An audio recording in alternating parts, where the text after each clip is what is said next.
All right, great. So let's make sure we're live streaming, and it should be showing up on the screen over here in a few. I know there's a little bit of latency, so let's just make sure we're live and everything's rolling. And Anthony, it still looks like we're just showing a static picture over here, so let's make sure we're good to go on that front.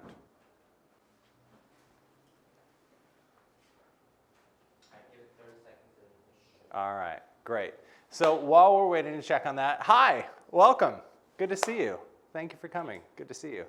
My name is Jeffrey Van Dyke. This is the Hall Center. Normally, Prudence, Dr. Hall, introduces me. So, but she's running very late today, as doctors sometimes do, and is still with patients. So instead, I'm going to talk a little bit about Dr. Hall for those of you who don't know her, and then I'll introduce myself and we'll kick things off from there. Dr. Hall is one of the top regenerative medicine specialists in the world.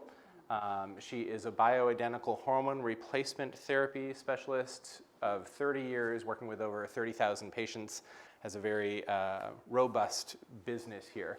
But what I love most about her is her commitment is really to bring people fully alive. And her vision of medicine isn't that it's something to fix when things are broken, but really that we can work with the foundation of hormones and of the body to get it really online and really humming. And the way we intersect, and the reason I host these events at the Hall Center, is we share a client base, really. Most of my clients are women in their 50s that have been really driven, really successful, up to big things in the world, and at some point there is sort of this, I can't do this anymore, coupled with, I'm not meant to. And that's where I come in. The I'm not meant to, where there's something else on the docket for your life, a bigger vision for what you're here to share in the world. And when I met Prudence, she said, I can get their bodies online, I can get their vitality back. But then what? What happens then? And that's kind of where I come in as my relationship with Dr. Hall and the Hall Center. So it looks like we are live streaming. Is that correct, Nia? Yeah. Hi, live streamers. Welcome out there across the world. We had a lot of you last time we did this, and it's great to have you back, whether you're here live right now in real time and are able to ask questions, or whether you watch the recording later on. It's great to have you with us. And it looks like we have some more people coming in, so just sit anywhere you like. So let's see. So there's Dr. Hall. I'm Jeffrey Van Dyke. I have been working with people on stepping into their life's work for over a decade. I used to be in corporate training at Microsoft and had a corporate career and really got my calling to step into a bigger contribution. All those many years ago. I've had the pleasure and privilege of working all around the world, speaking around the world. I built a company in Israel, a coaching company in Israel, and still do some work in Israel today. And the primary goal of my work is to help people see the exquisite beauty of the design of their life's training program, which I call your core wounds, and what that design was in service to. So many people, when they have this sense of calling, gosh, there's something bigger for me, they have the sense that there's something bigger, but the clarity of what it is and how to achieve it is often lacking. Hi, welcome. And what I've found is that we can reverse engineer our understanding of what your purpose is, who you're meant to serve, and what you're meant to do for them by looking at your life's challenges. And primarily by looking at the pattern of your wounding, not necessarily the specifics of what happened. Because one of the things I say is that your tribe has a wound bond with you. The people that get the most value from you, that understand you the most, who you understand, where that immediate know-like trust factor is embedded in the relationship, comes because you share a similar journey. Tonight, what I'm going to be talking about is moving from your purpose into your life's mission. And what's the difference between purpose and mission? And what's required in your own personal and leadership development journey to move from purpose to mission. So that's one piece. The other piece is this phrase that came through over New Year's. I was on a meditation retreat in Joshua Tree, and this phrase popped through, which was the disease of self-sufficiency. The disease of self-sufficiency. And I'm as curious about that language as you are. So I'm curious about what's going to come through tonight about that. That one, I don't know a whole lot about what I'm going to say because it will come through. The first piece I have more prepared for you. So we have a couple different puzzle pieces we're going to put together. I'm going to talk maybe a little bit longer than normal. Usually I talk for about 30, 40 minutes, and then I bring people up on stage and do some coaching. I might end up talking a little bit longer in the first half of the night, and then we will bring these chairs over, and I'll be inviting people to come up and support you in your journey, given sort of the material we collectively brought through tonight. So with that, let's just take a moment to ground and center in together. There is a collective field here, not just in this room, but a collective field of energy, a collective field of calling that's larger than us, that is going out to the people that are live streaming, that will touch everybody that watches this recording from here on out. And there is a collective field right now that's calling us to another level of contribution, that is tapping on our shoulders and saying, hey, there's more for you to contribute. And we know that that field, that longing, that calling to something bigger is guiding us. And so I just call forth that guiding field, that guiding energy to be with us, to support us, to bring through whatever insights, energy, transformation wants to happen in this room, and certainly through the recording from here on out. I also ask that my words, my consciousness, my vessel as an emissary of this energy that wants to be expressed is clean and clear and full and expressive. I know that this evening will have ripple effects in our lives and in the lives of everyone we touch. And so I just call this evening blessed and know that we are all blessed for being here. Thank you. So it is. So, all right. I want to dive in here. So I want to start with this concept of the difference between purpose and mission. And then we'll get into this whole self-sufficiency conversation. Hi. So when I left Microsoft many years ago, I worked with a guy named Tim Kelly. Some of you may know him. He's a very well-known name in the life purpose world. And if you are looking for some purpose work, True Purpose Institute is his website, does amazing work with purpose. He was my mentor when I first started out. And I learned so much working with him and taught life purpose work with him around the world. And he breaks purpose up into 4 different components that are going to be helpful for us tonight. And then we will expand on sort of what's the journey moving through 2 primary of these 4 distinctions. So he breaks it up into essence, blessing, mission, and message. Essence, blessing, mission, and message. And these 4 components put together, he calls purpose. Now, what he calls blessing, I call purpose. So we'll mix and match a little language tonight just to keep it interesting. But here's the definition for these 4 components. Essence is what you radiate to the world without doing anything, right? There's an impact I'm having on you just by being in your presence.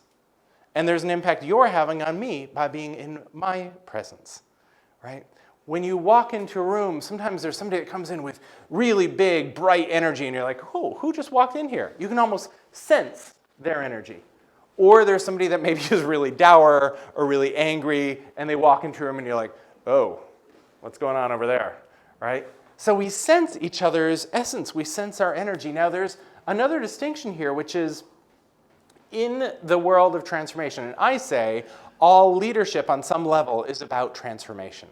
That the real gift we have to share, whether we're a corporate executive or a founder of a company or a coach or a therapist or somebody in that sort of more traditional helping field, we all have a certain transformation we offer to the people in our circle.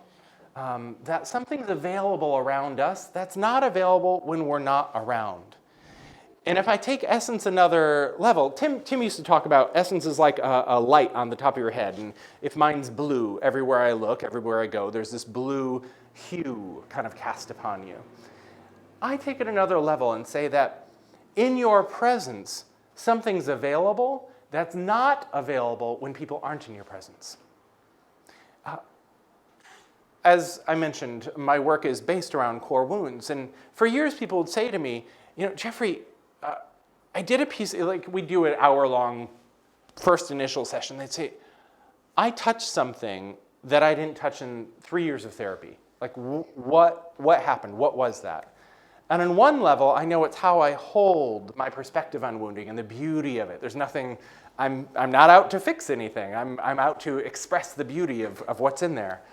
But even more than that in my essence, in my presence, it's like a vortex. It draws people into a new potential that's not available when they're not in my presence.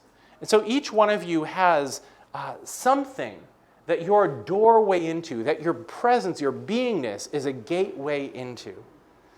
You don't have to do anything for it. You don't have to manufacture it. Certainly the more present you are, maybe the wider that doorway is, but it just is who you are. You were born with it. It's part of your birthright. So that's the first one, essence. Second one is blessing. Blessing is how you impact people, how you transform people. It's a process you take people through to transform their lives. One of the things that I know my people always struggle with is sort of this ache of being pulled towards something and having their ego, their psyche kind of resist against it at the same time, and they get stretched in between, right? And so if I help resolve that conflict, and usually there's a power conflict, power struggle in it as well, and I can do that over and over and over and over and over and over again. If you're conflicted about your calling, I can help you resolve it, and then you, and then you, and then you, and then you, and I can do it one-on-one, and I can do it en masse, and I can do it over and over and over and over again, blessing people everywhere I go, right? When most people think about purpose, that's usually what they think of. What's the thing I'm here to do for people? And it's repeatable, and it's countable. Now, mission, on the other hand, is the large-scale impact you're meant to have on the world. It's kind of a do-it-once activity, if you will. So if most recently, some of you know Daron, he's the chairman here at the center, and an old friend of mine from my work in Israel. He did a piece of work with me, and I just saw that my deepest yearning is to lay a blanket of belonging across the globe. That's my real mission, right? Is that this world is a world where people have an experience of belonging. The wound of my tribe, by the way, I said your tribe shares your wound. My tribe's wound is around belonging. Hence, going it alone and doing it alone and the self-sufficiency. So we're getting ahead of ourselves a little bit. But now let's imagine that everybody has an experience of belonging. I'm now complete. I'm done with my mission. Check. Moving on. Now, I might not be able to do it alone. I might not be able to do it in this lifetime. But it is, in essence, a do-it-once activity. And then lastly, your message, which is what's the message you have for the world? Often it goes along with your mission or your blessing.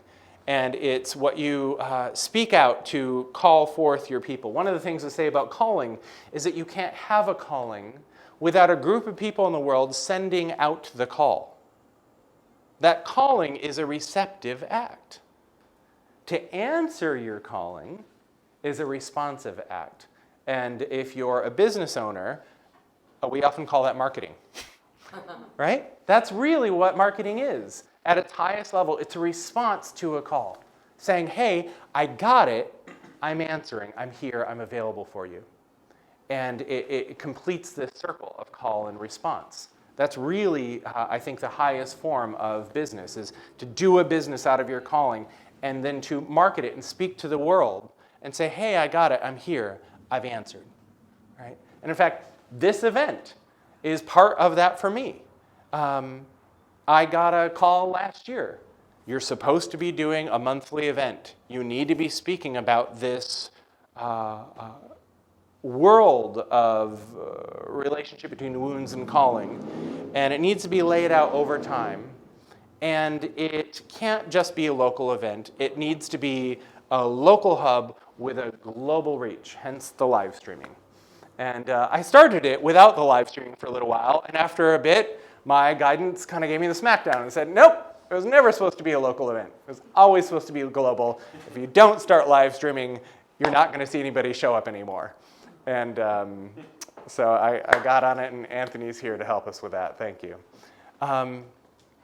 So let's talk a little bit about the preparation for our purpose, which Tim calls blessing, and the preparation for our mission, and what's different between the two. In 2012, I had a business partner, and we had a very successful business. We were doing great. We had a company called the Spiritual Marketing Quest. We'd regularly hold events with 100, 200 people at them, flying in from all over the world. Did great work. But then there was one, and we did events every 4 to 6 months. And we were heading towards our next event. Neither one of us had a whole lot of energy for it, and we didn't know why. So we put ourselves on retreat to try to figure out, like, what's going on? Why isn't there a whole lot of juice around this? And we came to the conclusion that we were done, that we were just moving in different directions. What's interesting is we did it at the Carmel Valley Ranch Inn. Hey, welcome. There's a couple chairs you can fold out there, and there's a couple more seats over here, so feel free to, yeah, great, good to see you. I did it at the Carmel Valley Ranch Inn, which is a beautiful resort. And I'm sitting in the dining room one of the evenings, and I kind of look around, and it just hits me like, why are we here really? Like, of all the places we could have done it, Carmel, we were living in San Francisco. Carmel was like an hour and a half away. Like, why were we here really, other than I think it's a beautiful place? And I'm looking around, and there's all these sort of older, wealthy white people. And the message I got was, because this is your next client base, this is your next tribe. And I said, why these people? And he said, because they are poor in spirit, and you are rich in spirit. I said, okay. But I don't like these people. And the message that came through was so crystal clear. It was, Jeffrey, when you serve those you felt most victimized by, you complete your cycle of victimization. When you serve those you felt most victimized by, you complete your cycle of victimization. There's nobody left out to get you. There's no, like, boogeyman anymore. Total freedom, total liberation. And I kind of got it, but in the intervening years, my understanding of the relationship between that and purpose and mission has really solidified. So I'm going to come back to that and talk a little bit about purpose, and we'll put them together. And before I go there, here's the why of it. Here's the why of this whole conversation tonight. We're at a time in history where we're being asked to change things, and change things radically, and change things quickly. And my tribe are people that are getting tapped on the shoulder saying, hey, you're the one. You're the one. You're the one, right? You do it over here. You change the financial industry. You in education. You in healthcare, right? And we're being called to be change makers in these fundamental pillars of our society. Now, in order to do that, we need to move from just doing our purpose, everyday purpose, to really stepping into our mission. That's the calling. And that's why we're having this conversation tonight. So before I go any further, let's be clear about the why of this conversation, moving from purpose to mission. All right, good. I love it when you have a little extra help. They're like, you need to add that in before you go any further. All right, good. So purpose. One of the things I discovered in working with people on discovering their purpose, thousands of people over many years, is this relationship between our wounds in our purpose. And that how we're wounded dictates how we grow. It's the analogy I always use is like a slingshot. If you pull a rock back and down, it's going to go up and down. Pull it to the left, it's going to go to the right. It dictates, the contraction dictates the direction of the expansion. Now, in the first half of life, we go by unconsciously reacting to the wound, either by inflation or deflation. So deflation is, I'm no good, nobody loves me, I can't do anything worthwhile in this world, and I'll get really small. And usually for people that start in life in the first half in sort of a deflated mode, their journey is into a more inflated whole leadership space. Inflation is when you say, I'll prove them wrong, right? If your dad says you're never going to amount to anything, well, now I'm the Fortune 500 CEO, right? Except that I still don't make as much money as my buddy who's the CEO of a Fortune 50 company, so I need to keep growing, right? And that's the inflated response to the wound, both of which crash and burn at some point. It's what I call the expiration date of your wounding, that there is only a certain amount of reactive fuel available for your life. And the reason, as I said earlier, that I work here in conjunction with the Hall Center, and why we relate to very similar clients is oftentimes in your later 40s and in your 50s is when that fuel runs out. And you just think, I can't do it anymore. You don't fit in. There's no place you belong, right? And then when I was 13, I realized I was gay in a super conservative Christian community. Just add fuel to the fire to not belong and not fit in, right? And I could go on and on and on. But I understand this yearning for belonging through and through. And one of the things I see repeatedly from my tribe, and one of the reasons I'm so good at working with them, is one of the unconscious fears for my tribe, if they really step into their life's work, is ostracization. I'm going to put a stake in the ground in this industry that maybe I've had 30 years in. I'm well respected, well known, I have a great Rolodex, and now I'm going to be a contrarian. Now I'm going to start blowing things up a little bit, right? And the fear is, oh no, they're going to kick me out of tribe. They're going to ostracize me. And it's not a conscious fear. They aren't walking around thinking, this is the reason I'm so stuck. They're not aware of that. But I know that that's what I have to go looking for with my ideal clients, right? And I'm an expert at it because I know the ins and outs of that experience. So I want you to think about the people in your life and in your world that you're an expert at working with. Whether you work with them one-on-one in a helping or healing profession, or if you're an executive or business leader, if you're a nurse, if you're a interior designer, right? Who are your best clients? Who are the people that get the best results from working with you? The ones that rave about you? The ones that say, oh my God, I can't believe I found you. You're a lifesaver. This has been amazing, right? They become brand ambassadors. They talk to everybody else about you. I saw one of my brand ambassadors repost my email about tonight on Facebook, right? And she gave her own testimony. Thank you, Leanna. I know you're watching. Right? That's a brand ambassador. Somebody that is like, oh my God, you're my person. I want you to think about that person in your life and in your business. And look back at some of your challenges and ask yourself, how did they prepare me to know and serve that person so exquisitely?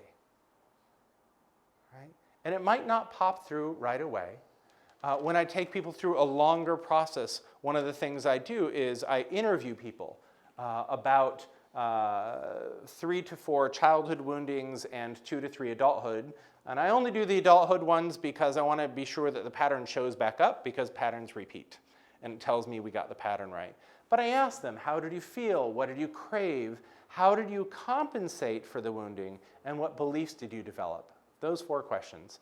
How did you feel? What did you crave? How did you compensate? What beliefs did you develop? And especially around the feelings, the cravings, and the beliefs, I can look at these feelings and cravings and beliefs that popped up time and time and time and time again and say, oh, this is a belonging wound.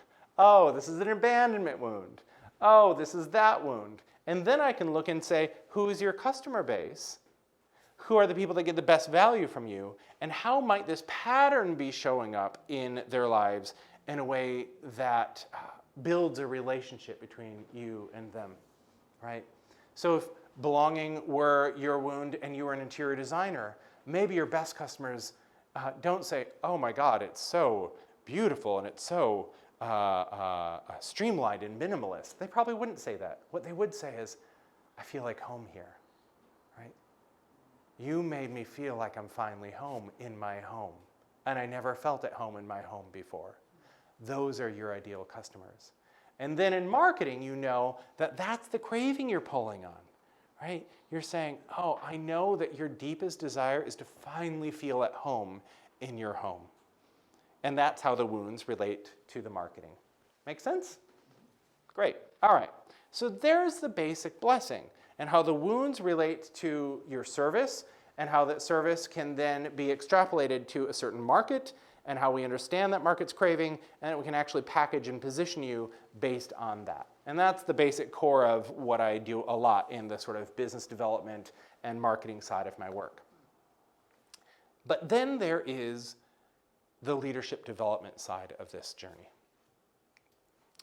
which is actually addressing your own wounds, right?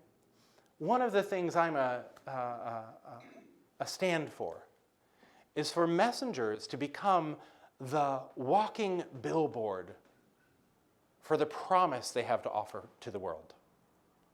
That message and messenger are one. So often when we see people and they're yakking about maybe some great things in the world, right? And it all sounds really good, but it just doesn't land. It doesn't hit you. And usually it's because either they're not delivering their message or they haven't become congruent with their own message yet. They haven't become the brand ambassador, if you will, themselves, right? And so this journey for me of what are all the parts of me that don't feel like I belong, right? What are the little boys that feel lost and alone inside of myself that are still running the show somewhere in my adult life, right? That prevent me from standing up and say, I belong here, right? And so each one of us has a journey that we go on to reclaim lost parts of ourselves. One of the things I said, I think last time I gave a talk, is that our wounded selves are the parts of us that didn't get parented. Because our wounded selves are the parts we go, ooh, it's not safe to show that, I'll put that in the corner. Well, what happens when we do that at age 3 and age 5? Those are the parts that we don't show to anybody, including our parents, and they don't get parented. Oftentimes, those are also the parts that our parents didn't like, and it wasn't safe to show to them. It wouldn't have been okay in that family, and you would have gotten kicked out or snubbed, or you'd have lost love. But later on in life, of course, we have to go back. When that wound-driven fuel runs out, that's when we go, okay, you did a great job sending me on this journey to my success. And now I've got to go reclaim some of these parts to bring me into the next chapter, into the next journey. So now let's go into this concept of purpose to mission. Your purpose is built and supported by the ways in which you were wounded and the ways you grew in response to those wounds. And so much of my work in marketing is essentially naming a tribe that shares that wound. That's for your purpose. That's for the blessing part, the thing you can do over and over and over and over and over and over again. But when we step into our mission, we end up having to do reclamation work with our victimizer, not just the victim. If I look at people like Martin Luther King, or look at people like Gandhi, or look at people like Mother Teresa, they loved the world. one of the things my guidance always says is you cannot change that which you cannot love. You cannot change that which you cannot love. And so much of our effort in this world, whether it's in these pillars of society, of healthcare and education and business and governance, or inside of ourselves, is trying to change something we're against, trying to change something we don't like. That's a movement like Occupy Wall Street. That was an against movement. And that's why eventually, it fizzled out. I don't even know what happened to that movement. It was an against movement. Now, it wanted something altruistic for the world, but it didn't love that which it was trying to change. It didn't love our financial system enough to be able to change it, right? Martin Luther King, however, is somebody that loved humanity enough to want to see our issues of segregation and racism change, right? And that's why he's still somebody we celebrate today. That's why the I Have a Dream speech still resonates in us today. He was attempting to change something he loved, right? That's grace. That is a beautiful thing. And to live our life's mission, that's what's required of us. So as I've worked with people over the last decade and looked at their wounds and looked at their market and built a business for them, and they can do their purpose day in and day out with that tribe, and it's a beautiful thing, over time what's happened is people come back to me and they say, that's great, that's purposeful for me, but there's something bigger. But there's a bigger call for me to answer. There's a bigger impact I'm meant to have in the world. There's a bigger change I'm meant to make. How do I do it? Right? And certainly there's the business side of really shaping and understanding a movement in the world and seeing what your role in it is. Oftentimes when we're living our purpose, we're doing it sometimes very much on our own, right? Especially if you're a small business owner, you're just kind of doing your thing on your own, it's fine and dandy. But if you want to live a mission, and I don't watch football, I don't know why this is the image I'm always given for this, but the image I'm always given is like a football team. You gotta know what part you play on the field, right? And it's interdependent. You can't play football by yourself. It doesn't work. So that comes to this disease of self-sufficiency, which we'll get to in a moment. But I want to just step back into this idea of victim and victimizer. So in the first half of life, we heal our own victimization and we can serve our tribe that shares this journey with us. But then to step into this larger mission, we end up having to serve the victimizer as well. I have a client who I did some work with last year who was a senior executive in one of the big telcos in Canada, in charge for customer satisfaction, very accomplished, has won numerous awards in that field, etc. She got this calling. There's something more for me to do, right? She quit. She took a buyout. She left. Eventually, we found each other. And she was in another program I teach, a more straightforward marketing program. And I called her out because she was trying to build a business helping entrepreneurs. And I was like, you do not have 30 years in that industry to throw it away and go do something that a million other people can do. I'm not buying it. And she kind of looked at me. She's like, I know. I just don't know what it's supposed to be instead. And so we built a brand called the Storyteller's Advantage. Or is it Storytelling Advantage? One of the two. And it's about teaching people in customer sat how to tell the story in a way to the senior executives that the customer satisfaction initiatives get funded, right? So great, good business, helpful. And a lot of her people are people that are an advocate for the customer and can see that their company maybe is screwing over the very people they're ostensibly here to serve. And so she can help change that. But the bigger mission, the bigger picture for her when she really got quiet and listened was to ensure that in disaster preparedness, that essential services of heat and water and telecommunications all stay online as this big change in our world continues to happen, right? That's the real mission. Now, her wounding is, I'm not listened to. And she grew up in a family where essentially her dad didn't listen to her. And children were meant to be seen and not heard and all that good stuff, right? So this pattern of I'm not listened to had her go out and learn how to get listened to. And that's what she can do in helping people with learning to tell the story in the right way to the senior executive team. All great. But then to go into disaster preparedness, she has to be willing to serve the people that don't want to listen. She has to be willing to serve the people that don't want to listen. And if she's still functioning from her wound,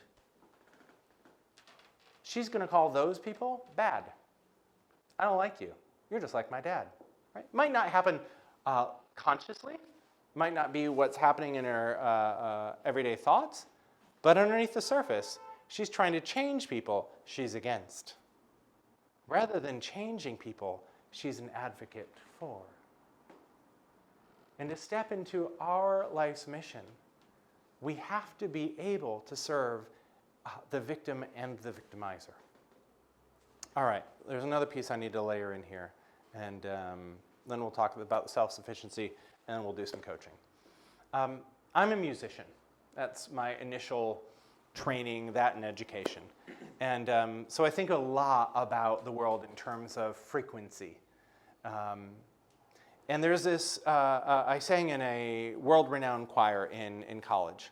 And we went on tour for a month each year, where we'd sing a 2-hour concert every night for 30 nights, except one night off. And we sang Carnegie Hall and Kennedy Center and all the big halls around the world. If you ever are on PBS or NPR over the holidays, you'll hear the St. Olaf Christmas Festival being broadcast. We would, in the month prior to going on tour, we'd rehearse hours and hours and hours daily. And we would spend like a half hour sometimes locking in a single chord, right? Because this wild thing happens in music when you have a root, a third, a fifth, and the octave. When it's completely dialed in, it begins to reverberate, and this wild phenomenon called overtones shows up, where you don't just hear those 4 notes. You hear the 8th, the 16th, the 32nd, the 64th. You hear this wide range of notes that really aren't being sung. It's a wild thing, right? And when I talk about message and messenger being one, that's what I see, is somebody that locks in so much that when they speak, there's overtones, there's this ripple effect of impact where people go, I don't know who that person is, but wow, there's something about them. They're remarkable. They get remarked upon. So what happens in our wounding is we go on a journey around a particular frequency. And I call these frequencies wounds. The abandonment frequency, the betrayal frequency, the I'm not listened to frequency, the I'm not good enough frequency, the when I step up and shine, I get smacked down every time frequency, and we become an expert at a particular frequency. Now, all energy has waves. And if you've ever seen a picture of a musical wave, it looks like this, right? If you take a wave and flip it on itself, what do you get? An infinity symbol in a figure 8. What happens in our wounding is we get cut off from one half of that energy. And so we just circle and circle and circle in either the victim role or the victimizer role. And we do it in different areas in different parts of our lives. But the whole frequency isn't available to us. When we do this deeper level of healing with these lost parts of ourselves, where we suddenly feel like, oh, I never felt like I belong, and I now know that I belong, oh, this whole range of frequency is available to me, right? And when the whole range is available, I can serve the people that were like me, and I can serve the people that seemed to be against me. I can show up to the victimizers in the world with love. I can see their role, their desire, their hope. Now, what's interesting, I am trained in something called voice dialogue, working with inner sub-personalities in people's psyches. So your inner critic, your wounded child, your inner procrastinator, your inner striver, etc. What we see in parts work is that parts come in pairs. And it really is this side and this side. I remember years ago working with a woman who you couldn't have been more type A than she is. I mean, absolute driver, 18-hour days every day. Yeah, sounds fun, huh? And she hated this procrastinator inside of herself. This part, she would drive and drive and drive and drive and drive, and then she'd find herself collapsed on the couch, right? Just like out. Long enough to just revive a bit to go back at it, right? So what's interesting is if you dig down into the desire of the driver and the collapser, that's what we called them with her, they actually have the same intent. The victim and the victimizer are always after the same thing. They're just going about getting it in very different ways. One's an inflated way, one's a deflated way. But at the center, at the integration point, they want the same thing.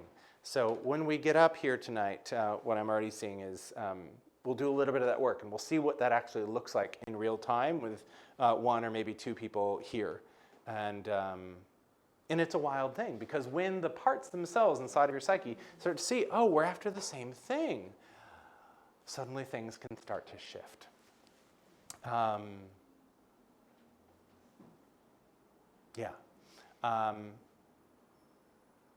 This last piece about the self-sufficiency, the dis-ease, the disease of self-sufficiency.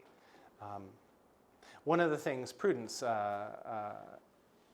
noticed about her tribe once I did this work with her is, oh, my ideal people feel very alone. They might be senior executives, they might own massive companies here in LA, or be big-time celebrities, but inside, they're alone. And they go it alone, and they do it alone. And oftentimes the reason they end up at the Hall Center is because they've been driving so much on their own.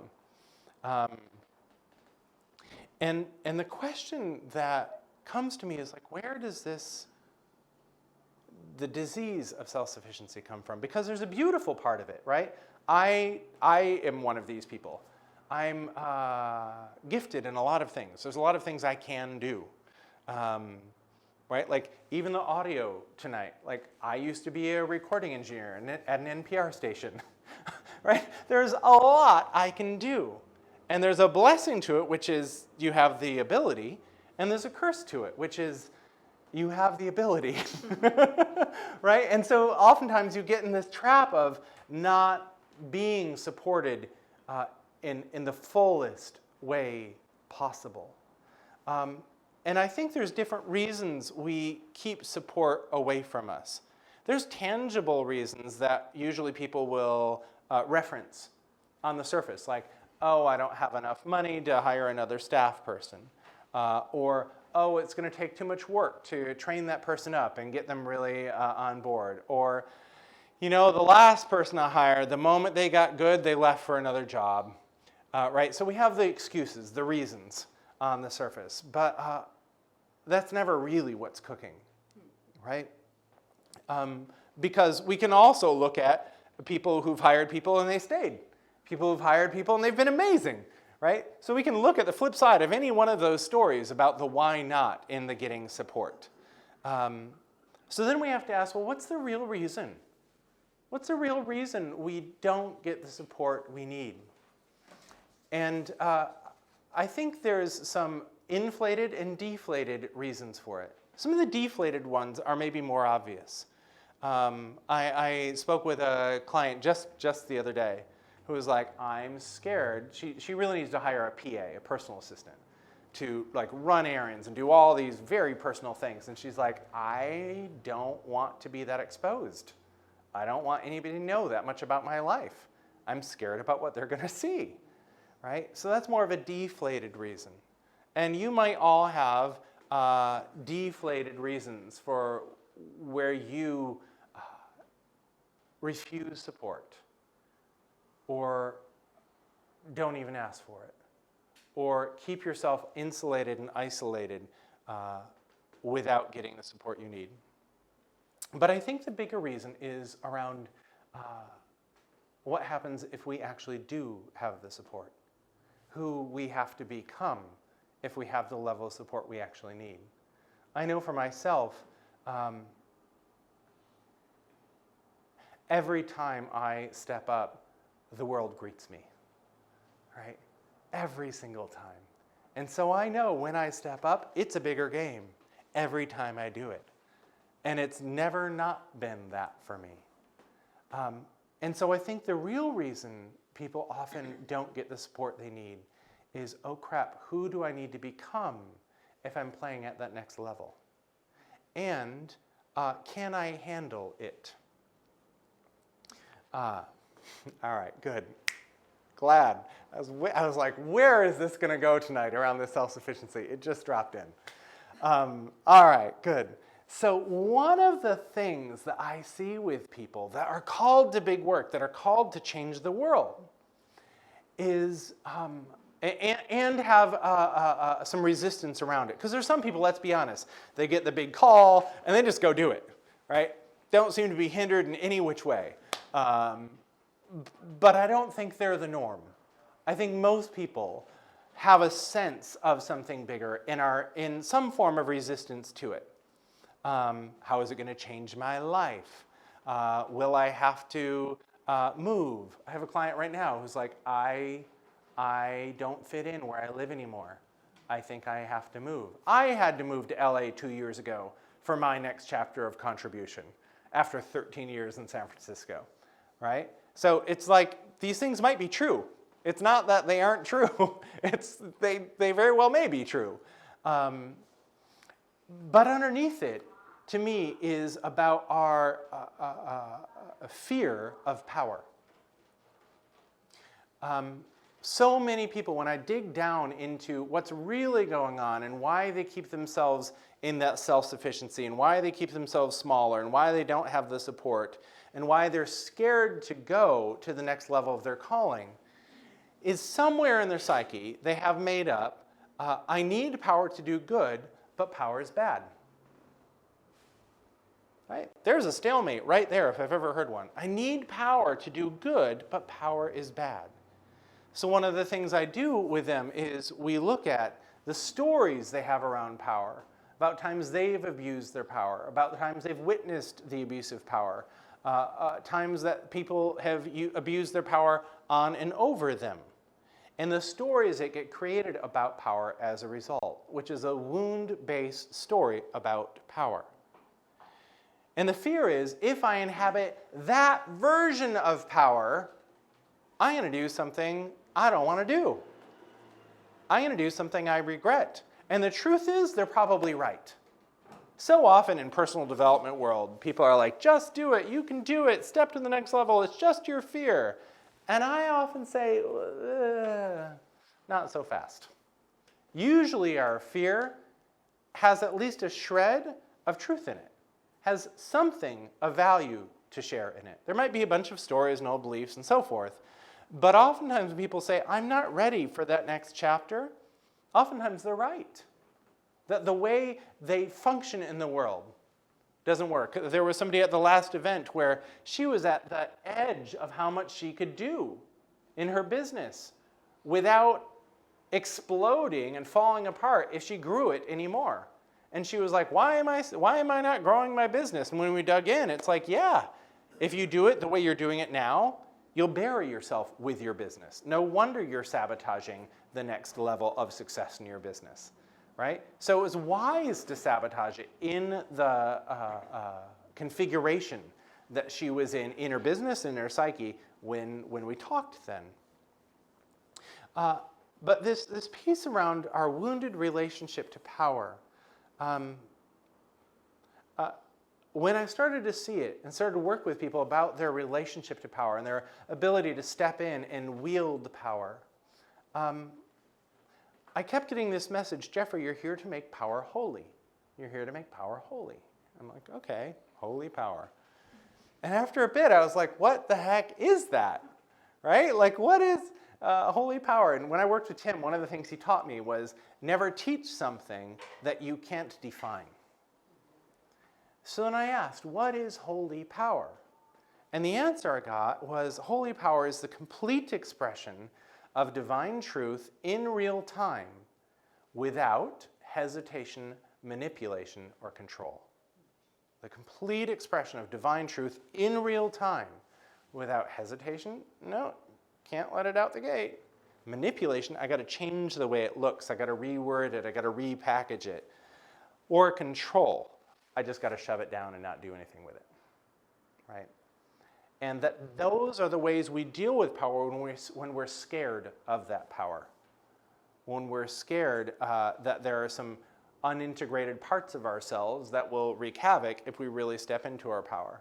Right? If there's an incredibly judgmental part of your psyche that you haven't learned to love yet, that you haven't learned to embrace yet, and you step to another level of power, and that judgmental part comes and slices somebody's head off with your words, well, that might not feel so good to you. And the kind of difference between people we might call good and bad people is good people actually care about doing harm to others. And so when we care about doing harm to others and we're scared of, if I really step into this next chapter and I'm not ready for it, what am I going to do? In a way that's going to harm others or harm myself, and that I'll regret. And I think if there's one inquiry for us to have collectively is, if you really are honest with yourself about where you're being called to go next in your contribution in this world, through your business, through your leadership, in your community, and you're really honest about your hesitation, if there is any, about stepping into the next chapter, to look at, what am I scared about in terms of what I might do in my current configuration that I might regret later on, that relates to how I would use or unconsciously abuse my power. And that so much of this self-sufficiency is to hold ourselves back from really stepping into that next chapter. All right, so that's a lot of information. And we're going to do some coaching here in a second. Before we do that, are there questions? I'm going to check on the live stream first, and then, or actually, do you have questions already? They are commenting a lot about the Actually, here, I'll give you a microphone. Okay. Hello. So the live streamers are commenting about the fear of power. That's really hitting home. And of course, the disease of self-sufficiency. That relates to it. Yes. Yeah. All right, yeah. cool. So live streamers, if you have questions, type them in. And while we're waiting to see if any of those questions come in, I'm going to see if there's any questions in the room before we step into some coaching here on stage. Let me grab that mic. Thank you, my dear. All right, we can just hand that around. Thanks. Hi, what's your name? Brooke. Brooke. Hi, Yeah. Brooke. Hi. You said there were 4 questions that you asked your clients. How did you feel? What did you crave? What did you believe? And I missed the last one. So when I look at, when I'm seeking to understand the pattern of somebody's wounding, somebody's training program, I ask these questions. How did you feel? So first I have them just write down a bullet points of some of their wounding experiences. The time this happened, the time that happened. And then I ask them about these different experiences. How did you feel? What did you crave in that moment? How did you compensate? And what beliefs did you develop? Right. One of, I know, my wounds around working with powerful white males in business is when I was a kid, my parents were, and I know it's like, oh, we're in LA. It's almost hard to have this come out of my mouth. They were big Republicans. Right. And in fact, they went to they were delegates from Michigan for George Bush Sr. and went to the inaugural ball in D.C. And I remember going to these people's homes with my mom to really get donors, get money, and get people on board, right? And these incredibly wealthy people. And we dressed up better than we ever would dress otherwise, right? And like, I remember getting an Izod shirt back when those were really popular. And like that wasn't clothing that we bought when I was a kid. But we would buy one to wear it to those people's homes, right? And the message I got, from no fault of anybody, but the message I picked up was, oh, we're good enough for ourselves, but not for others, right? And it made me feel judged by those people. Whether or not they were judgmental, who knows? But that's the message I took, right? And so when I got this message here years and years later, when I was at the Carmel Valley Ranch Inn, and they said, oh, this is your next marketplace, right? And I was like, I don't like those people, right? I had to really dig in. Why don't I like those people? What's my story about them? And that's where I traced it back to that. Oh, it's because I always feel judged by them. But I have no idea if they're judging me or not. But that's a story I picked up, right? So I had to clean that up to actually be of service to that same archetype. So in terms of how did I feel, right? I felt judged. What did I crave? I craved belonging. I craved it to be okay. How did I compensate? I got really good at being articulate, at being kind of a showman. It prepared me to be on stage and be a speaker, right? So that they would accept me and like me. And what belief did I create was I'm not good enough for them. So I look at, that's how I mine out each one of those things. Then I look at what's the pattern that binds them together. Okay? Good question. Any other questions before we go on stage? Yeah, let's grab the mic. I just wondered if you would put self-sufficiency in with separation, or Say more about that.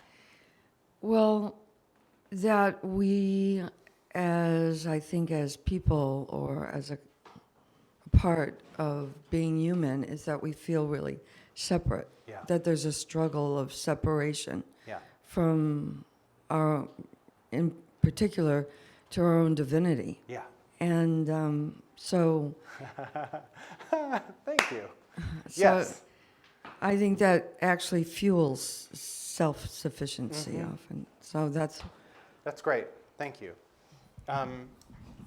Actually, there was one other story I was meant to tell tonight, and you just reminded me what it is. And then I'm going to bring some people up.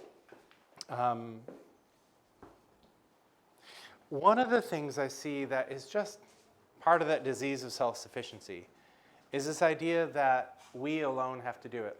Is really us forgetting that there is a much larger orchestration in this world that we're a part of, and that we can rely on that divinity, that we can call upon it and say, I'm here, use me, right? Versus, I have a plan, will you help, right? And I think when we really step into our mission, it's so big that there is no possibility of us orchestrating it, right? When I was at meditation, this 4-day sit over New Year's, I mainly went, there's a lot of cool big stuff cooking in my business and my life this year. So my main intent was all right, let me become more available to what wants to show up this year. Let me just be carved out and have more space available for it to land. That was my main intent. And I had a little side dish intent with the universe, which was, in P.S., I don't really know what's up with me in romantic relationships.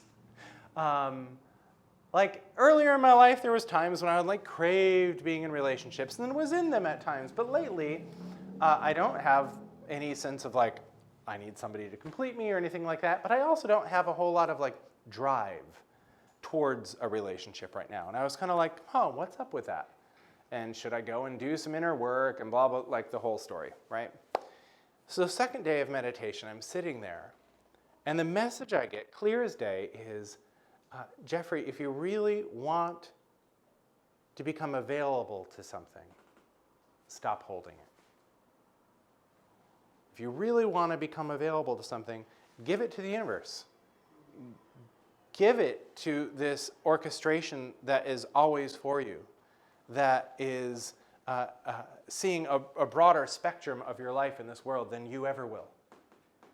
If you really want to become available to something, stop holding it. And then look what happens to your hands. They're available, right? And it's such a simple metaphor, and in this little simple place in my life.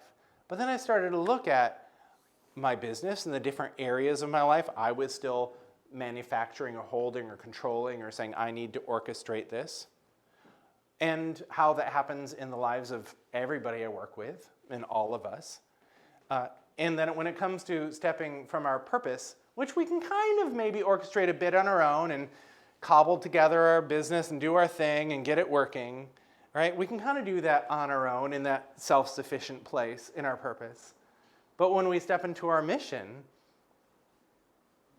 not possible. Just not possible, right? And when I see people living their mission, they always talk about these miracles. Oh, I was on this plane to go visit my friend, but I sat next to this person who opened up this opportunity, and now I'm going to Africa for this big project, and I'm on this global board because I sat next to this person at, I dropped my sunglasses and they picked them up for me, and we struck up a conversation, and it was so-and-so. They talk about that all the time when they're living their mission.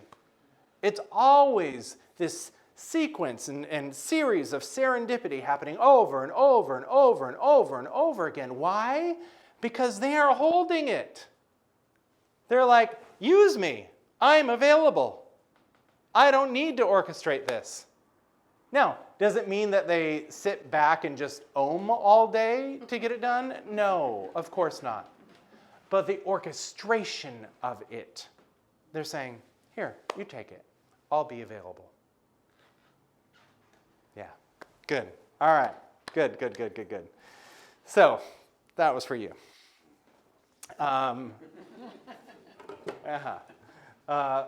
We're going to do a little fun up here. Dina, do we have questions that came in? We have a couple. One is about how do you take the first step out of the self-sufficiency? How do you take the first step out of the self-sufficiency? That's a great question. There's many ways I could answer that, but given what we talked about tonight, the first thing I would do is the exercise of look at what is the fear related to power, about how I might abuse my power if I stepped up to the next level of leadership, influence, contribution. What am I scared I might do, right? And what part of me do I need to do some work with to integrate so that I'm no longer scared of it? What happens in parts work is the parts of us that aren't integrated, we often fear because we don't have a relationship with them. And usually with people that you have deep relationship with, you don't fear them. You have a relationship with them. It's people you don't know that you're scared of. Same thing in our own psyche.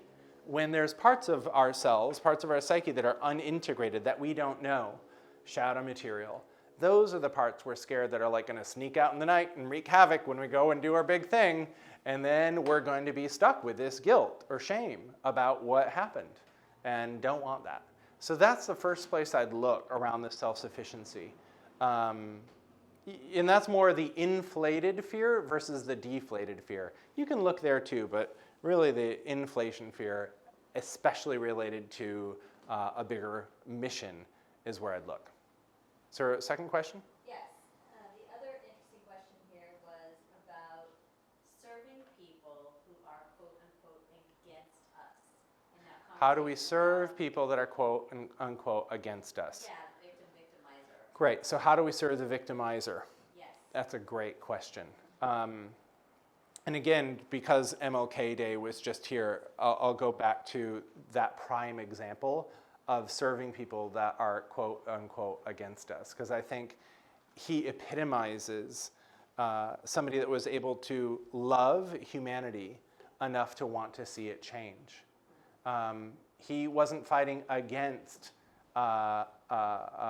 segregation or racial separation. He was fighting for this dream, right? He was fighting for this bigger vision of what he saw possible in our world. And that's what I would say we all, if we're really called to serve people that are quote unquote against us, we've got to deal with our own projections on those people. That's really what it's about, right? How have we been wounded? Who was our victimizer? What's the archetype of the victimizer out in the marketplace or out in the world that we're called to serve? And how are we still holding judgment on the people like me at the Republican fundraisers when I was a kid, and still projecting that judgment of them being judgmental on any old wealthy white guy, right? And if I can heal that and then just see them as whole people, then I can love them, then I can serve them, then I don't have to fight against them in service to change, which doesn't work. Good? Awesome, good. All right, cool. Hi, welcome. Good to see you. Yeah, come on in. There's a couple chairs over here. Hard-working Dr. Hall. Yes, yes, yes, yes. Hi. Hi. Good. So we're going to do a little coaching up here now. And it's really the opportunity for us to take some of these concepts and see what it looks like in somebody's life and business. So what I want to do is I want to, yeah, come on in. I want to see if there's somebody here that is embarking on the next chapter of a bigger contribution. Let me lay down a few more things. And it's like you're at the beginning of it. You feel the calling. You know there's some next place for you to go. There's maybe a little resistance about it. Maybe you're fuzzy about what it is, but more than that, maybe you're in resistance to the next chapter. Yeah, I think that's sufficient. So if you fit that in any way, shape, or form and are willing to come up here, raise your hand, and we'll just see who we're meant to have up. Okay, got it. We'll start here. Come on up. That's always what people look like. They're like, that's me. And I call them, they're like, oh, damn. Thank you. What's your name? Ruth. Ruth. Thank you, Ruth. Yeah. And in fact, I have a mic stand I can bring out here. So there we go. I'll just... Perfect. Okay. You don't have to hold it. Okay. Yep. Beauty. Yeah. There we go. Don't have to be scared of microphones. I'm not. They're beautiful. Good. Good. I can see that you're not. So why don't we start here? Share with me what you've been doing for the last while of your career or life. I've been mainly in entertainment and on a level of communication. So I started off as a dancer, and dancing brought me into theater, which brought me into radio, and then into television, and then into film. Got it. Great. And the beginning happened down in San Diego, and then the majority happened in LA for being in major studio, Got it. working in that system, Great.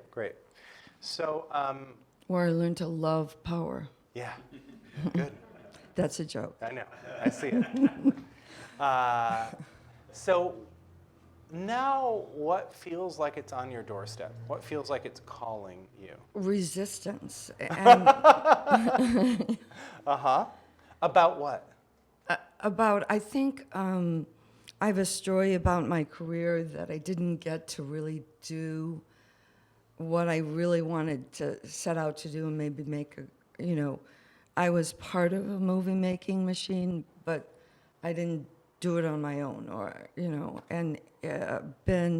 so there's a story in my career that I didn't make it. I didn't really get to do.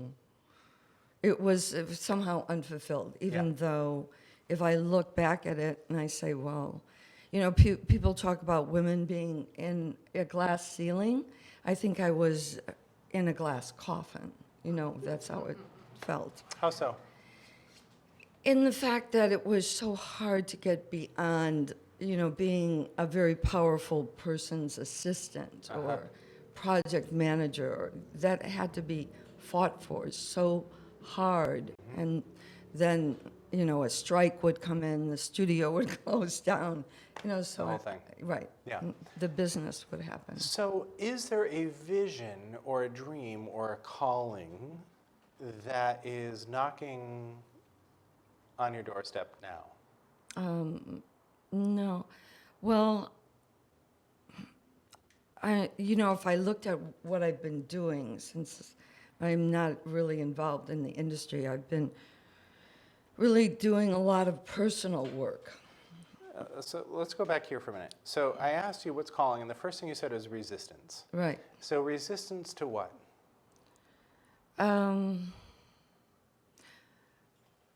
I think really going for it again. What's the going for it? What would that look like? For whatever it is, like the big dream of it, or my passion again. I feel that's not ignited anymore. Because, so there's something you got hooked up with the dream. So there's the dream, there's the passion, and there's something you got hooked up with it, which is this. It's not going to happen. It's also not, so there's actually something underneath not going to happen. There's actually an I don't want it to happen. There's a part of you that wants it to happen, but there's also a part of you that doesn't want it to happen. It's the same part of you that sat down and said, I love power, that was a joke, Yeah.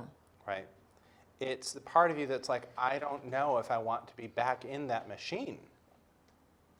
I have this dream, I have the vision, but it comes along with, at least right now in your Right. experience, it's tied to this issue of power that has not been a pleasant experience for you in your life, Right. right? And so I can't go for the dream without encountering the power that I don't want to encounter. And so no wonder there's not a lot of passion there, Yeah. because it gets canceled out, right? That fear of that power just pours water right on the dream of the passion, Right. right? So it's easy to look out there and look at the industry, and God knows, since I've moved to LA, I've heard many stories about how tough the industry is. Yeah.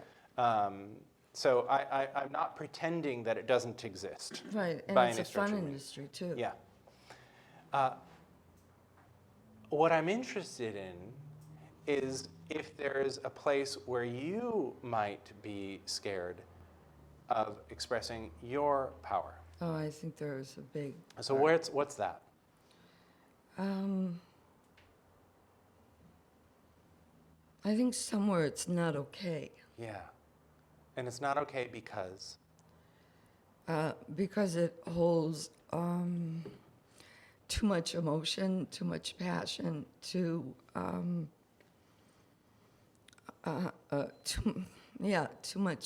emotion. Yeah. I'm already emotional, Yeah. so to really let that live in my life, it's like It's too much. it's too much. Yeah. And if it were really living in your life and it were too much, what might happen?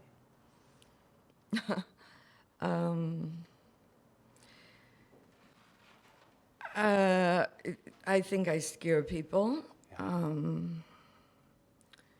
They're not used to dealing with those kind of feelings, or that part of, and I think there's a part of me that really wants to ignite that Yeah. too. You know, There that absolutely is. Yeah, it's it's okay, and it hasn't been.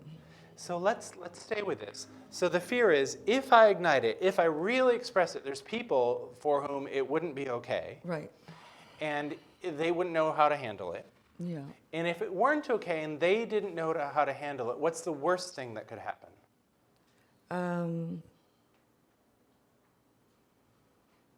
Well, I don't know what the worst thing now. What would? Well, Your no. imagination.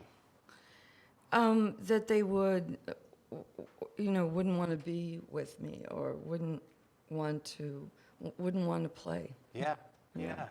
And if they wouldn't want to play, It makes me really sad. there we go. Yeah. There we go. This is, I'm gonna bring all my cards out. I'm gonna lay my cards out, and they're gonna walk away. Yeah. They aren't gonna want to play. And it almost hurts more, the idea of laying all my cards out and saying, hey, let's play, and having them just, no, shut you down, Yeah. is more hurtful, more painful, the idea of that, than the pain of just kind of not going for it. Like this is a manageable chronic pain. Yeah. It's manageable. The manageable chronic pain of disappointment, and I don't really have much passion, and ho-humness.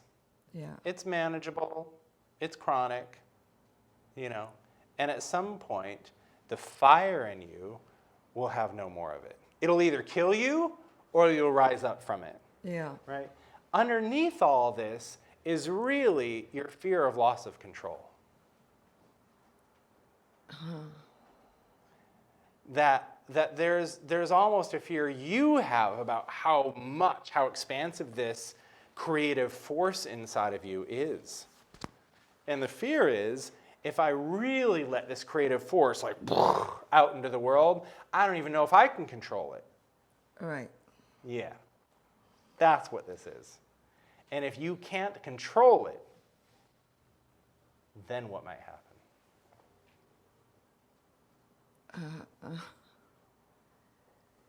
It's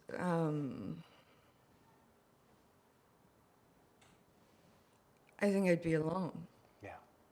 So this is all about the relationship between control and aloneness. That's really what this is about. Because if I really let it out and I can't control it, I'm going to be alone.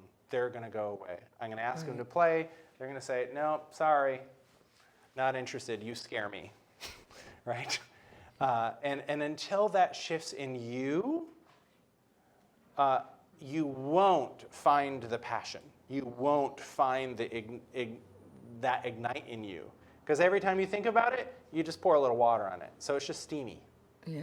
Right. So is it that the getting used to being alone, or getting used to that it could happen, or Right. So this is a question, now what do I do with it? what Right. do I do with what you just said? Right, yeah, Yeah. yeah, that's the next question. So there's a couple things. The first thing I'm going to say, and we'll do a little process with you, but the first thing I'm going to say is, I think it's really important for you to find avenues for this fire in you to get expressed, where you aren't scared of the consequences. Right. And I don't care what that avenue is. I don't care if it's painting or dancing or some sort of expressive element where you can find a place to do it. And it might not be at the scale of the vision, but at least it's a place where you build relationship with that creative force and that creative fire. Yeah. Because part of what we don't trust is what we're not in relationship with, right? So that's the first thing I'm going to say. Underneath it, there is actually this wound of being alone, of people taking their goodies away and leaving. And I bet if we dug into your history, we could find multiple examples of that, yes? Yeah. Right? And so like when I talk about core wounds, back to your question, right? How do I find what it is? Right? If we were actually to dive into and I'd ask her about her wounding experiences, we'd probably see this pattern of she's showing up with her vigor and people taking their toys and going home, right? And so that's the pattern here. So there's actually two sides to this. There is or a couple different parts that we can identify, and we'll do a process with at least one here. There is the creative force in you. That's a part of you, Right. right? There is the part that really feels really alone in the world, and that's a part of you. And in between, there's the part that pours water on the fire to try to get you not to be alone, Yeah. right? And so those are the three different elements in you that I'd recommend you build a deeper relationship with. Now, I'm going to do a very simple process with you. And for everybody in the live stream or on the recording and everybody in the room, you can do this process along with us as we do it. And as you've been listening, if you are connected to at least one part of you in this journey where you're like, oh, it hurts, and you could build a deeper relationship with it, follow along as I do this up here with your own part and do your own process as we go through this. So this is something I call somatic presencing. There's a lot of work I can do with subpersonalities and stuff and big sessions, but this little simple tool is one of the most transformational tools I've ever developed or come across. And simply, I'll tell you what we're going to do, and then we'll actually do it. It's about identifying some part that is stimulated, some part that has fear, trepidation, worry, hurt, anger, any expression that feels off limits, that feels scary. And being able to presence it in your body somewhere, maybe put your hand where it is, and we'll do this in a minute, and feel the emotions. So often, what we do in our wounding is we actually outsource our own internal needs to the rest of the world. So here, the outsource is, you all need to stay by me. You all need to not pack up your toys and go home. I need you to do that, right? You can hear the part of her that needs that. And it's essentially outsourcing that need to other people, to the rest of the world. This is a process of no longer outsourcing that need. It's actually learning to show up to yourself and your own needs and give yourself what you need. And so we're going to feel the feeling in that experience, and then we're going to do the second thing at the same time. We're going to breathe, and we're going to notice that we're breathing. So what happens in trauma? It's the first thing you do in trauma. You stop breathing. It's that fight or flight mechanism that says, oh no, death's at my door. It's a threat. And so often the reason we don't want to feel our feelings and we don't want to feel our emotions is it feels like it's going to kill us. Because at one point, when we first felt it, it was traumatic, right? And so our association with that feeling is, so if we can actually learn to feel the feeling, A, and B, breathe and notice that we're breathing at the same time, what actually happens is we rewire our neural net.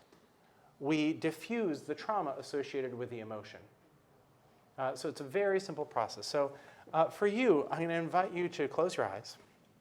You can all do this with us. For you, what I want you to do is I want you to feel this part of you that so longs to express this big creative force, this big energy, and is simultaneously scared of the consequences.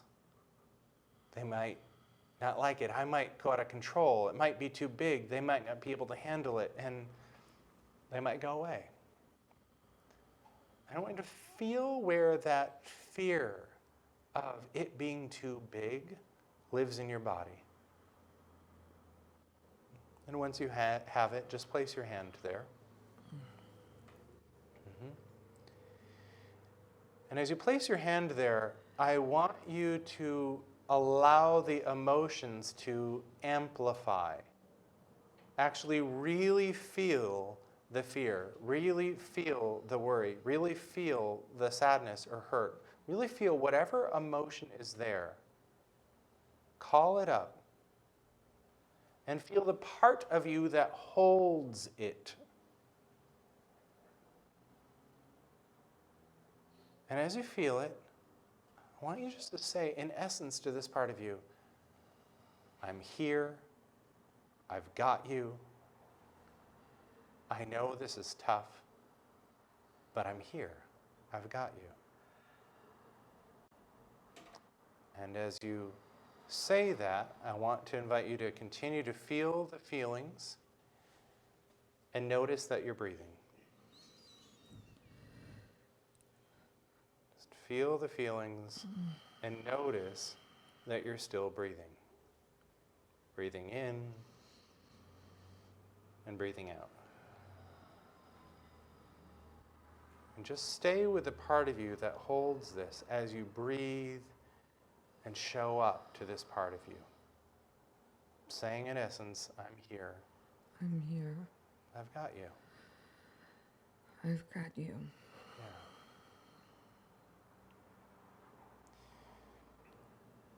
And that's the basic first stage. We can go to the second stage, which is as you stay connected to this part and you breathe and you feel its feelings and you acknowledge it and show up to it, just ask it, is there anything you need from me? If there's an answer, just share what you hear.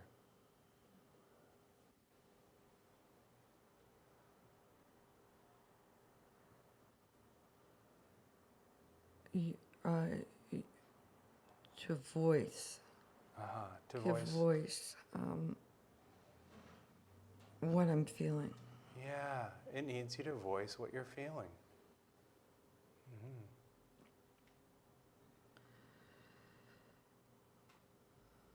And if you were able to actually voice what you're feeling, how would it feel?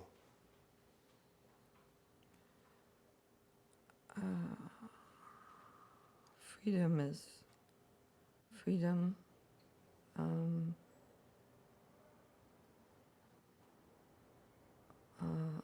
Unease wouldn't be so scary. Yeah. And if you felt this freedom and ease, then what would you feel?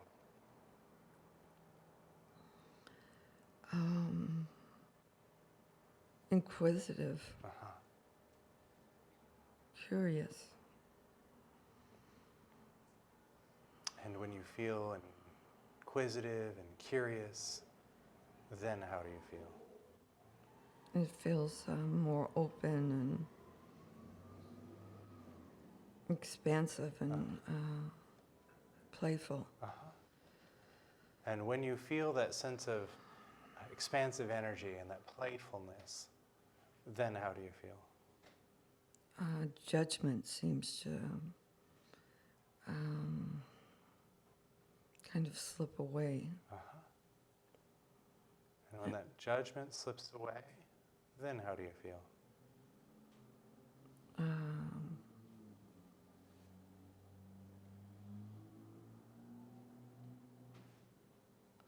I feel more open to source. Yeah.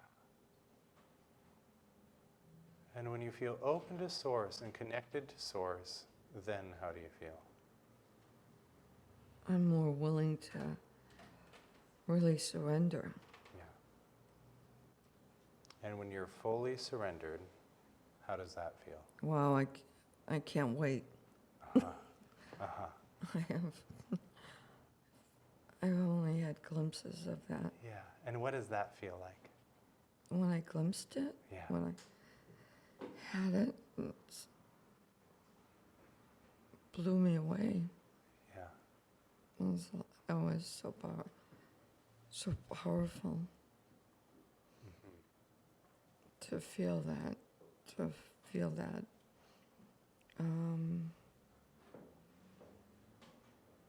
source. Yeah. So this is what this part ultimately wants for you, is to feel this connection to source, where you're not alone, and nobody can take any goodies away.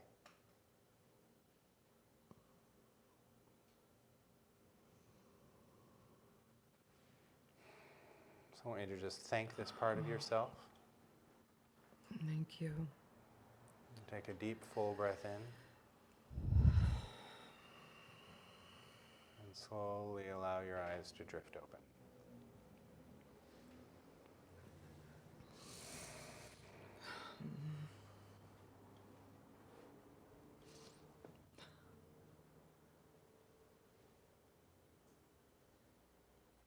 That's your soul's craving. Yeah. To not resist that. Yeah. One of the things I often say is whatever's in the way is the way. Here's this example. It seemed like it was in the way, and it is the way into this experience. Right. And then to create from here. Right. See, in this place, there's no fear of being alone, is there? No. When you're really connected to that source, you're not alone, Yeah. right? And from this place of wholeness, then to go out into your passions is a very different story. Right. It's not, I'm scared I'm going to blow other people away. Now, here's also what's interesting. Doesn't she seem grounded and calm? That initial, I've got this, I'm full of energy and I don't know how to control it. It's not even there. There is this profound power, but it's grounded in presence. So what's also interesting is that in this energy, you don't blow people away, right? Because the old energy is like, oh crap, I'm going to show up with all of me and I'm just going to blow them away. Yeah. Which is actually true. Mm-hmm. And it's been your experience, which is why you're scared of it, Right. right? So your journey is actually into this place, and then to build your vision and actualize your mission from this energetic place. Right. This is also where you're totally connected to all the guidance and all the insight and everything else. Yeah. So every time, one of my Jungian analyst mentors, a guy named J. Pittman McGehee, he has a saying that I love, and he says, never waste a complex. Never waste a complex. And a complex is that moment when our stuff is stimulated, A, and B, we notice it. Because there's times when, let's be honest, like it's stimulated and it just takes us, right? We don't notice it until minutes or hours or days later. But that moment where we can feel, oh, my stuff is up, and I'm aware of it, that's the magic moment where transformation is available. And in that moment, you can actually practice somatic presencing. Ooh, I'm scared of this big energy. Oh, hello, big energy. I'm here. I've got you. How do you feel? I can feel the overwhelming emotions, and I can breathe at the same time. Okay, it starts to deconstruct the trauma. Once the traumas, what actually happens is, so we have three brains. We have neocortex, a mammalian brain, and a reptilian brain. Our mammalian brain, the middle brain, is what's often referred to as the emotional brain. It is faster than the neocortex. It's also precognitive. So we don't even know what's going on here. When we're in a complex, what happens is we downshift into the middle brain, precognitive. So to try to rationalize yourself out of a downshifted experience doesn't work at all. That's why if you've ever been in a fight with somebody and you try to rationalize with them and tell them why this fight shouldn't, look, forget it, it's not going to happen. But if you can say, wow, I really see that this is tough. I really see that you're upset.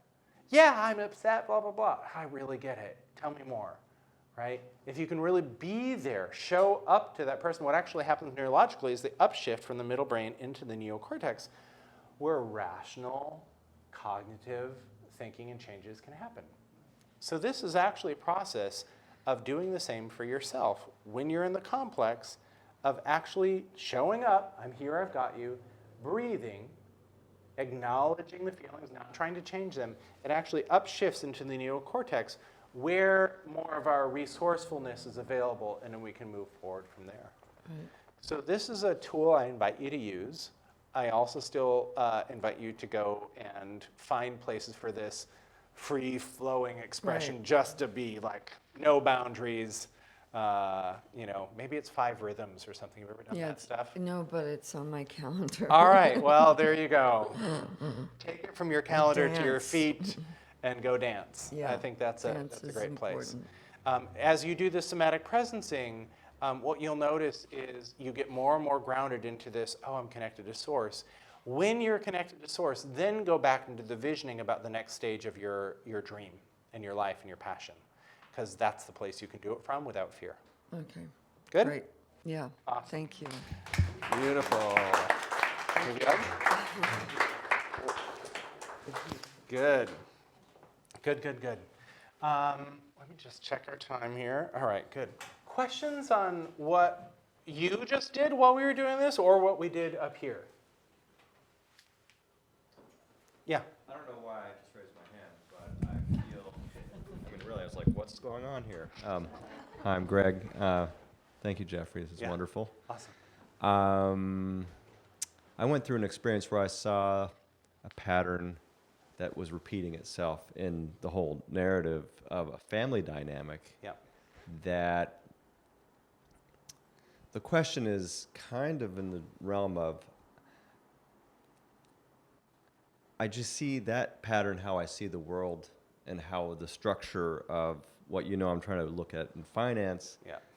father, family, mother, I just see the whole thing like, wow, that was crystal clear. Yeah. My being is like, well, what do I do now? Yep. And I know there's really nothing to do because of the recognition changes my behavior. Yet, beyond that, is there anything else to... Actually, there is something I would tell you to do. Well, I would okay. tell you to do some family constellation work. Okay. There's a guy named Gary, Pamela knows, a couple people that do family constellation work. Yeah. And it's a way to actually constellate the family dynamic and see it in real time I'm and familiar with work that work, with it and so shift yeah, it. I got somebody. So that's really powerful work for what you're noticing. Like, here's the whole financial system that you. Yeah. So this is a change agent that really is called to change the way money works, change our financial system, right? And to see the whole family dynamic in how you overlay your vision of the finance industry, that's actually a place I'd go. Okay. Yeah. Good. Anybody else? All right. Come on up here. What's your name? Noah Hammond. Oh my God, Noah! Jesus! I recognize you, brother. I was like, he's so different. I've been on a transformational journey. Woo! I'm saying, wow. It's very funny because I looked at you and I said hello, and you said hello to a stranger. and I Right. was like, you didn't I didn't recognize you. How's your mom? Good. Awesome. All right. Good. Noah was a client of mine. He was in a program I led with Max Simon, in 2012? Yep. Yeah. And you've been in Costa Rica? Costa Rica, Oregon, and then I did about 25 states and the 15,000 miles in an RV this past year All right. with my fiance, who is now my ex-fiance. All right. Well, loads of stories. All right. Yeah, So, it's been a ride. yeah, it's been a ride. I dig it. It's so good to see you. You too, man. All right, good. You didn't have all of this before. Or this. None of it. All right. So we're going to make this fairly quick. Let's just cut to the chase. What's the big vision? What's the big calling? I just started a new company. It's called Ohm Marketing Group. And we're working with 3 different, I guess you call them client bases. We're working with technologists and innovators who see a bigger vision for humanity and are creating solutions to actually implement those visions. Yep. We're working with humanitarian projects and people who have, we call it like conservation commerce, people whose products, like when you buy it, it's a win for the planet, a win for the consumer, and the people who make it. Yep. And we're working with spiritual leaders. Yep. And our job as the marketing group is to be we're partnering with people, so we're their complete end-to-end marketing solution. And our job is to spread love through the world by working with all these amazing people who have things that will spread love through the world. Yep. All right, I get the vision. Yeah. Good. Totally great for you. Cool. So where are you hung up? Where is like the around the bigger picture here? Actually, before I go there, what is the bigger picture? So that's kind of the purpose, right? We talk about purpose and mission. It's like they can do that day in, day out, take this client, take that client, all over and over and over again. What's the mission? Earth peace. All right. So we could dig into that more, but for now, I'll take it. Yeah. So now tell me, what's the hesitancy? What's the reservation? What's the about? Well, as I was just alluding to, I had a big transition. The breakup was just a couple months back. Yeah. And prior to that, because there was so much relationship trauma, there was also business trauma. We were in business together too. So like cash flow was like horrible and all that kind of stuff. So left the relationship, left the business, go into this new business, and guidance guides me to only have 2 offerings. One of which is like a 2-day deep dive marketing strategy, sales strategy reinvention Yep. at a $7,500 price point. Yep. The other one, when we're actually partnering with people, we cost nothing up front. You pay us nothing except exclusivity for a year. So you hire us on. We are your marketing team at least for 1 year if we decide to partner. Yep. We don't cost a thing for you, and we take 10% of what we create for you. It's all found money, Yep. right? So my logical mind is having a meltdown right now because I bet. the bank account is not solid. Yeah. And I've also been guided to create this offering that doesn't involve any money up front. Yeah. So I'm just in this interesting place where I'm dealing with my shit and All right, going great. for it. Great. Good. So have you also asked the question, so if you're guided to do this, have you asked the question, where's the money coming from? I'm asking it right now. I feel like there's untold amounts of miracles that can happen when you burn your bridges and fully go for something. True. And it's not like a big event, but just today I announced in like my Facebook tribe and audience that like, hey everyone, I'm no longer a coach, and I'm just declaring this as part of my burning my bridges because I used to do a whole coaching thing. Yep. And that felt really good. All right, so this is really about trust. This is really about trust. It's like, I want your soul wants you to live in this kind of trust, and your mind is freaking out, Absolutely. right? Now, what's great about you is like, you have an awesome mind. You're a really brilliant guy. You've got a really good head on your shoulders, It's also my right? vice. And it's the vice, right? It's the I can't figure this out. So you're being asked this little analogy I gave earlier of like, you can't keep holding it, right? For me, it was like, Jeffrey, give it up. Give it to God. Give it to whatever language you want to use for that. Give it up. And then what comes is you become available to it. So here's a vision you've been given, and you're being asked to give up control of the way you've always mechanized your life in order to have the life that's calling you.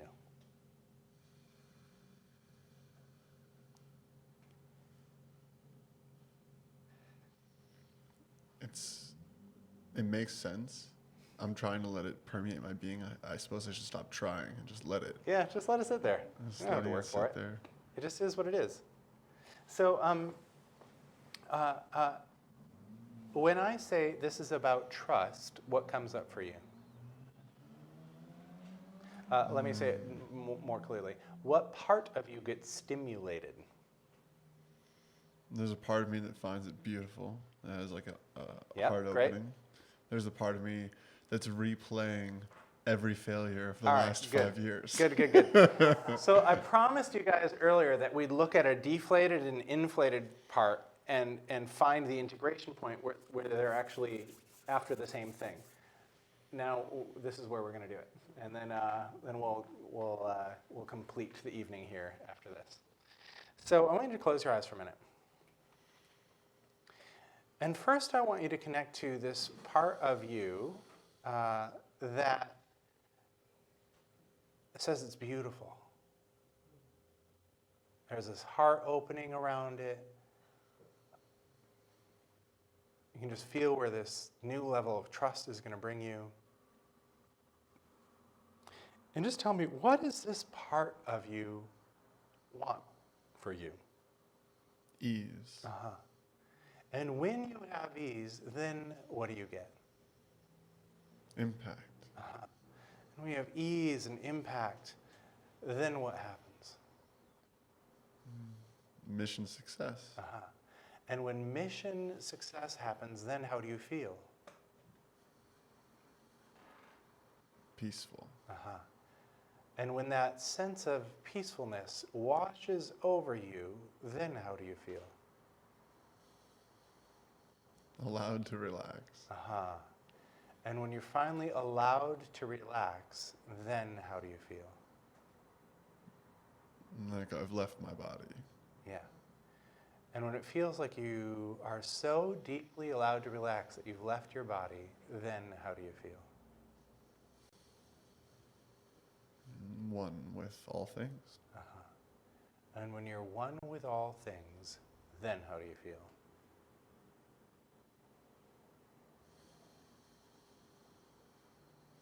Ecstatic. Yeah. Ecstasy. Great. So this is what this part of you is after. Getting you into this state of being one with all things. So I want you just to thank that part of you that you're holding in your left hand. And now allow your right hand to open. And allow yourself to bring into consciousness this other part of you that's trying to wrap its head around this. That's like really threatened by this level of trust.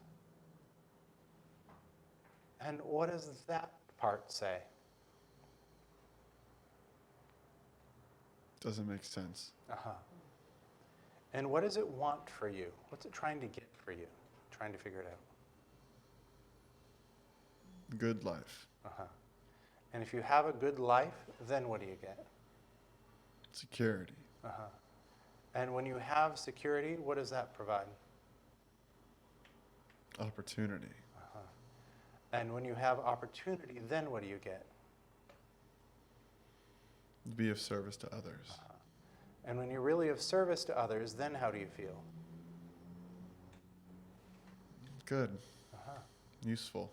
And when you feel good and useful, being of service to others, then how do you feel? Loved. Uh-huh. When you feel really loved, being of service to people, then how do you feel? Ecstatic. Uh-huh. Uh-huh. And when you're in the ecstasy, then how do you feel? It's blissful. Yeah. One with all things. One with all things. Yeah. So I want you to thank this part of you for its work in trying to get you to experience this being one with all things. And now in your mind's eye, I want to invite you to have both of these parts look at each other. And in essence see, oh, wow, at the integration point, we're after the same thing. Without making a right or wrong to it. I feel this infinity energy right there. Yeah. Yeah. Yeah. And without being able to necessarily articulate how this might work. But I want you to ask these two different parts of you, is there a potential for them to collaborate? Yes. Yeah. And are they willing to? Yes. And would they like to? They said we already are. All right. Now bring your hands together at your heart. Like this. Or However like you this. want. There you go.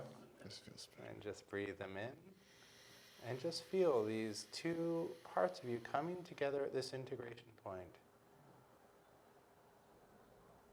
Allowing this new level of trust and service to occur and be integrated with your brilliance and your business acumen.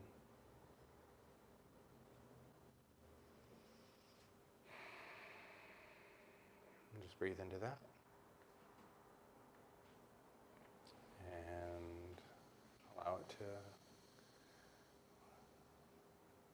fall away.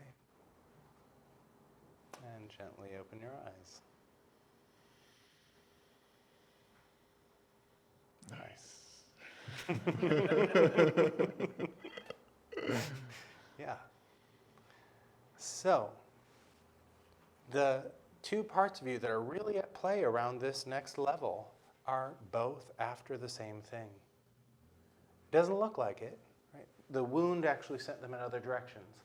And from what I know of you, part of the bliss part is also the part that can bliss out and check out, right? In its most wounded incarnation. Mm-hmm. And the other one is I can do it, I can do it, and I can do it, and I can do it. They're really at this state of oneness. Now, what's interesting, if we just look at his countenance now, again, grounded, powerful, not checked out at all, completely dialed in. And in this state, you're capable of doing that calling. Thank you. You got it. Good stuff. Yeah!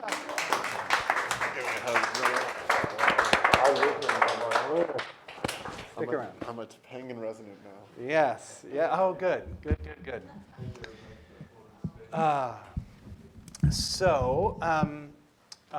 We're going to wrap up here in just a second. Are there burning questions online? No, we're good. We're good. All right. So first, I want to thank everybody who's been live streaming, whether you are watching this live right now or whether you watch the recording tomorrow or at another date, maybe even a year or 5 years from now. And my hope and my trust is that this is of service to you. And I want to thank you for being part of this community wherever you are in the world. And to everybody that's here live, so great. What good energy in this room tonight. I don't do this alone. You know, when we talk about my field impacts yours and yours impacts mine, really, really great energy in this room. And it's what allows this stuff to flow through. So I want to thank you all for taking your evening and making it to Santa Monica, wherever you are in the LA area. And just say a few things. Our next event is next month. It's usually the third Thursday of the month. There's a couple dates that might have to change later in the year, but the next one is the third Thursday. So February 18, which is a Thursday, we'll be back in this room. So you can put that on your calendar, bring your friends. We got pretty darn full tonight. So if you plan to go, register sooner than later and have other people register so that we are sure we have space for you. In terms of next steps, in terms of anybody that might want to do further work with me, I'll just say there's a couple different ways to do that. Next month, I am launching a 9-week online course, which is about looking at your wounds, understanding your market, shaping your go-to-market strategy, the messaging for that strategy, using this methodology. So I'll be sharing more about that with my list next month. But if you know you're interested in that, just see me afterwards and I'll be sure to let you know about that. And that is, I haven't launched that course in a few years, but it really got impressed upon me that it's time to do it and to serve a bigger audience at a lower price point than I normally can do when I work with people privately. So, so that's an opportunity. I'm also certifying coaches in this work for the first time this year. So that's kicking off next month as well. So I know people on the live stream, some of you have been part of my community for a long time. And people have often asked, like, oh, can I learn how to do this stuff? And I usually say no. Last year, as I really sat in meditation for what's next, I kept seeing these pictures of every time I would do a live talk last year, people would always come up and, do you have a certification program? How can I learn how to do that? And I was like, okay, it's time. So I'm only doing that with 8 people, and it's half full, and I haven't launched it yet. So if you are interested in that, you can either talk to me live, or if you're on the live stream, you can just send an email to support@jeffreyvandyke.com. That's support@jeffreyvandyk self-sufficiency.com and just ask about either the certification program or the 9-week course that we're launching next month. And then finally, I do work with a very small group of people privately that will get even smaller with this certification program that I'm leading. But if there is a bigger mission for you, and you know that you need support in both shaping what the next chapter of your business is, and you go to market strategy and all that good stuff, as well as the internal integration to become the leader that can lead that next chapter, I'd be happy to talk with you and see if there might be a fit for us to do some private work together. So with that, let me just say, whatever is in you is here to support you. Whatever you feel conflicted about inside, I hope that the little bit of work we were able to do up here tonight showed you whatever is in you is here to support you. And so my hope and desire from showcasing a little bit of this work tonight is a consciousness, oh, I don't need to fight against this anymore. I don't need to push against it. I actually need to listen more deeply. I need to go into it more fully, because whatever is in me is for me, never against me. And so this work is really ultimately about liberation of ourselves, liberation in our business, and liberation in this world. So with that, go forth, have a beautiful, beautiful night, and we will talk to you all next month, February 18th. Thanks, everybody. Thank you, guys. All right.